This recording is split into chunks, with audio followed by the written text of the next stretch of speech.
Artificial intelligence, or AI, has the potential to enhance human capabilities in ways we never thought possible. First, AI can help us monitor and improve our health.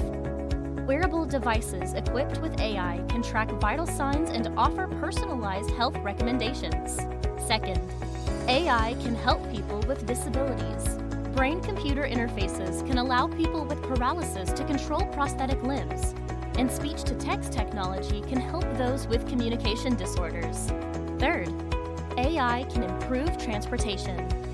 Self-driving cars and advanced traffic management systems can reduce accidents and congestion, freeing up time for people to focus on other tasks. Fourth, AI can break down language barriers.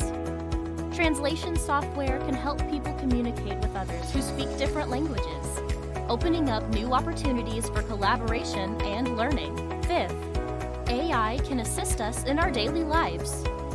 Virtual assistants can help us manage our schedules, order groceries, and even provide us with personalized recommendations for books, movies, and music. Finally, AI can enhance our abilities in the workplace. Augmented reality glasses can provide workers with real-time information and instructions, improving efficiency and productivity. The potential for AI to enhance human capabilities is limitless. As we continue to develop and refine this technology, we can look forward to a future where AI and humans work together to achieve even greater things.